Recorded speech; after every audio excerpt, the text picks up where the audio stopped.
இப்போ இருக்கிற காலகட்டத்தில் பிள்ளைங்க பைபிள் எடுத்து படிக்கிற பழக்கமே இல்லை.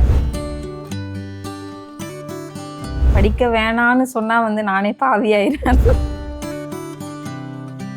இது அந்த குழந்தைகிட்ட நம்ம திரும்பி பேர் சொல்லுமான்னா ஒரு முறை தான் சொல்லுவேன் அப்படின்னுது.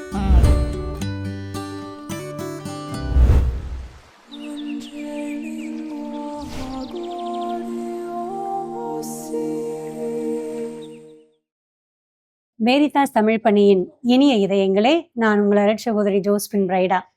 கடந்த பகுதியிலே குழந்தைகளுடைய ஒழுக்கம் மற்றும் அவர்களுக்கு கொடுக்கப்பட வேண்டிய சுதந்திரம் குறித்தும் ஸ்கிரீன் டைம் குறித்தும் மிக அழகாக சகோதரி திவ்யா அவர்கள் நம்மோடு பகிர்ந்து கொண்டார்கள்.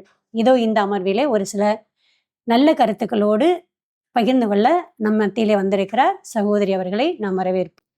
வணக்கம் சகோதரி. வணக்கம் சிஸ்டர். நல்லா இருக்கீங்களா? ரொம்ப நல்லா இருக்கேன். உங்கள்கிட்ட நான் நிறைய கற்றுக்கிட்டே இருக்கேன். இன்னும் ஒரு சிலதெல்லாம் கேட்டு தெரிஞ்சுக்கலான்னு ஆசைப்படுறேன். நான் ஒரு தடவை ஒரு கோயிலுக்கு போயிருந்தேன். அந்த கோயிலில் ஒரு குழந்தை என்னை பார்த்து சிரிச்சிச்சு. அந்த குழந்தைய பார்த்தோன்னே எனக்கு சந்தோஷமா இருந்துச்சு. அந்த குழந்தை இப்படி கையில் எடுக்கலான்னு போனால் அந்த குழந்தை என் தலையில் கை வச்சு என்னை பிளஸ் பண்ணாங்க. அதை பார்க்கும்போது எனக்கு ரொம்ப சந்தோஷமா இருந்துச்சு. இந்த குழந்தைக்கு கூட தெரியுது பிளஸ்ஸிங்னா என்ன. நார்மலாக நம்ம எல்லாருமே போய் பிளஸ்ஸிங் வாங்குவோம், பெரியவங்களோ சின்னவங்களோ, அதெல்லாம் வயது வித்தியாசம் இல்லாம. ஆனா அந்த குழந்தை என்னை பிளஸ் பண்ணது எனக்கு ரொம்ப சந்தோஷமா இருந்துச்சு. அதை பத்தி தான் உங்கள்ட்ட கேட்டுக்கலான்னு இருக்கேன். என்னன்னா, இந்த காலகட்டத்துல பிள்ளைங்களை இந்த ஆன்மீகத்துல, குறிப்பா ஜெபத்துல, பைபிள் வாசிக்கிறதோ இல்ல புனிதர்களுடைய பக்தி, இதை பத்தி எப்படி எல்லாம் வளர்ந்து வர்றாங்க, அதை பத்தி ஒரு சில கருத்துக்கள். இப்போ பாத்தீங்கன்னா முன்னாடிலாம் குடும்பங்கள்ல தாத்தா பாட்டி அந்த மாதிரி இருப்பாங்க, பெரியவங்க யாராவது இருப்பாங்க. அவங்க ஏதாவது ஒரு ஜெபம் ஒவ்வொரு நாளுமே கண்டிப்பா கற்றுக் கொடுப்பாங்க. சின்ன குழந்தைங்க வீட்டில் இருக்கும்போது இது பண்ணி எடுத்தோடனே நமக்கு எது சொல்லி தருவாங்கன்னா, அச்சிஷ்ட சிலுவை போடு அப்படின்னு சொல்லி கொடுப்பாங்க. இப்போ இருக்க காலகட்டத்துல எல்லாம் தனியா இருக்கிறது, இல்லை அவங்க வீட்டில் பெரியவங்க இல்லாமல் இருக்கிறது, இந்த மாதிரி சூழ்நிலையில அவங்க கொஞ்சம் அவங்களுக்கான வாய்ப்புகள் கொஞ்சம் கம்மியா இருக்கு. ஆன்மீகத்துல இருக்கிற இந்த சூழலில் அவங்க ஒவ்வொரு நாள் கோயிலுக்கு போறது அது மட்டுமே இல்லை, வீட்டில் குடும்ப ஜெபம் அப்படிங்கிறது முக்கியமா இருக்கும்.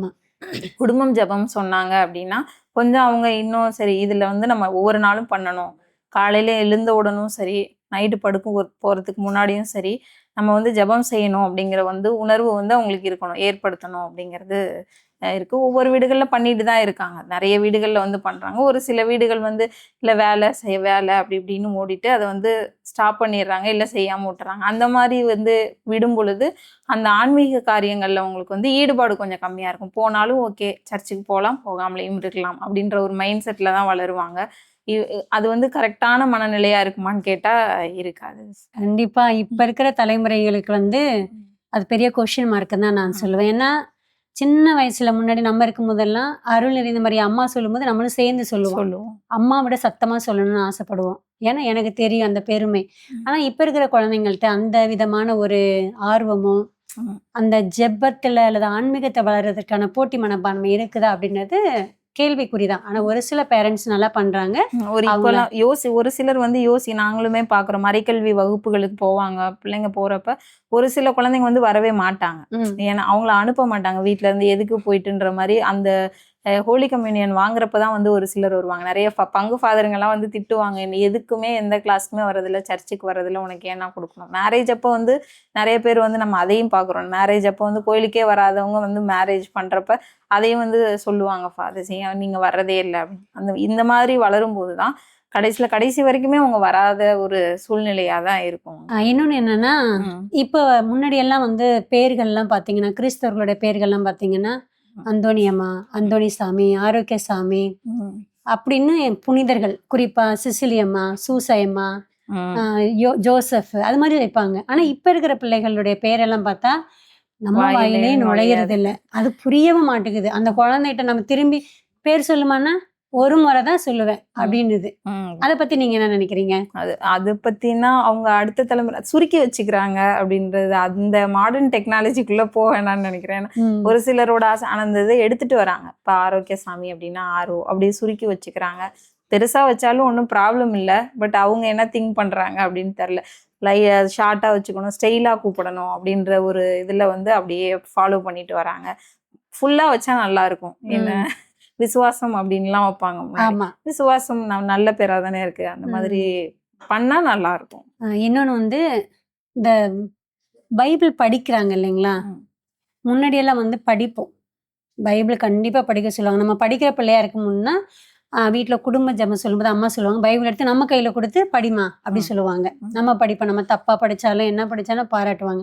ஆனா, இப்ப இருக்கிற காலகட்டத்தில பிள்ளைங்க பைபிள் எடுத்து படிக்கிற பழக்கமே இல்ல. ம். ஒண்ணு வந்து என்ன செய்றாங்க, மொபைல்ல போடுங்க.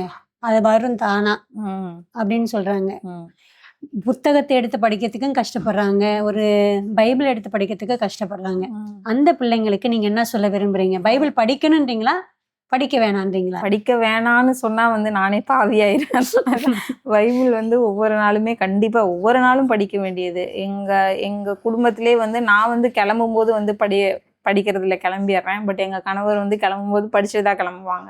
ஒரு சில இறைவார்த்தைய வந்து படிச்சுட்டு அது அது அப்படி கிளம்புவாங்க.